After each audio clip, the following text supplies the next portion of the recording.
In the heart of Africa, where the great Zambezi River meets the rolling savanna, there lay the village of Nyota. Nyota was a place where stories flowed as freely as the river, and every evening, the villagers gathered under the ancient baobab tree to listen to the tales of their ancestors. At the center of these gatherings was Kwame, the village griot, whose voice could weave magic and whose words held the power to transport listeners to distant lands and forgotten times. Kwame was not just a storyteller, he was a man of secrets and mystery, blessed by the spirits with the gift of eternal youth. Despite his wisdom and allure, he remained solitary, his heart guarded by a past he rarely spoke of. His stories, however, were filled with romance and adventure, captivating the hearts of all, especially that of a young woman named Zuri. Zuri was the daughter of the village chief, beautiful and spirited, with eyes that sparkled like the stars she was named after. She was entranced by Kwame's tales and found herself drawn to the enigmatic griot. Each evening, she would sit closest to him, her heart fluttering with every word he spoke. Kwame noticed her too, though he hid his feelings behind a mask of professionalism and respect. One night, Kwame began a new tale, one that felt different from all the others. There was once a princess, he began, his eyes meeting Zuri's, who fell in love with a man cursed by the spirits. This man could only break his curse through the true love of a pure-hearted woman. The story unfolded, filled with suspense, danger, and a love that defied the odds. As the story progressed, Zuri felt a strange connection to the princess, as if Kwame was telling her own tale. Unbeknownst to Zuri, Kwame's story was not just a creation of his imagination, it was his own story, a story of a love lost to a curse that left him ageless and alone. He had vowed never to speak of it, but meeting Zuri had stirred something in him, a hope he thought was long extinguished. One evening, after the story had ended and the villagers had dispersed, Zuri approached Kwame.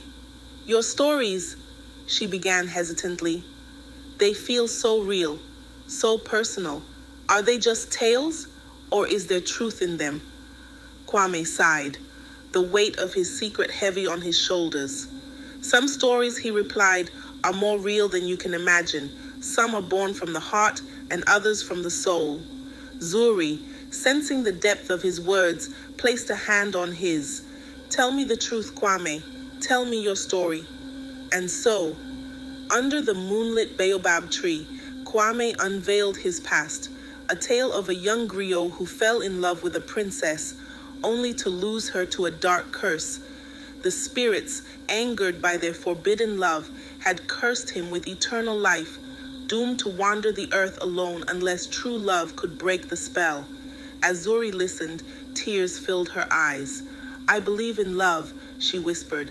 "I believe in your story." In that moment, Kwame realized that Zuri was the one, his true love who could break the curse. But their path would not be easy. The spirits who had cursed him still watched, and they would not release him without a fight. The days that followed were filled with trials and tribulations. Kwame and Zuri faced tests set by the spirits, riddles that could only be solved by a bond as strong as theirs. They navigated enchanted forests, outwitted trickster gods, and confronted their deepest fears. Through it all, their love grew stronger, shining like a beacon in the darkest of times. Finally, on the night of the full moon, they stood before the spirit of the river, the oldest and most powerful of the spirits. "You have proven your love," the spirit intoned, its voice like the rumble of distant thunder. "But one final test remains." The spirit conjured an image of a bridge made of light, spanning the churning waters of the Zambezi. "Cross this bridge together," the spirit commanded. "If your love is true, it will hold. If not, you will both be swept away." Hand in hand, Kwame and Zuri stepped onto the bridge. With each step, The bridge wavered, but did not break. As they reached the middle, the spirit's voice boomed, "Declare your love, and let the ancestors witness." Kwame turned to Zuri, his eyes filled with love and determination. "Zuri, you are my heart, my soul. I love you more than life itself." Zuri smiled, tears of joy streaming down her face. "Kwame, my love for you is eternal. Together we can overcome anything." At their words, the bridge solidified, glowing with a brilliant light. The curse was broken, and the spirits, appeased by their true love, blessed them. Kwame's agelessness was lifted, and he was finally free to live and love as a mortal man. Returning to the village, Kwame and Zuri were greeted with jubilation. Their love story became the most cherished tale in Nyota, told and retold by generations of griots. Under the ancient baobab tree, where their journey began, Kwame and Zuri lived a life full of love, adventure, and the magic of true love. And so, the legend of the enchanted griot and his beloved Zuri lived on, a testament to the power of love, courage, and the timeless magic that binds us all. If you like our stories, hit the subscribe button and click the bell icon to stay updated on all our latest episodes.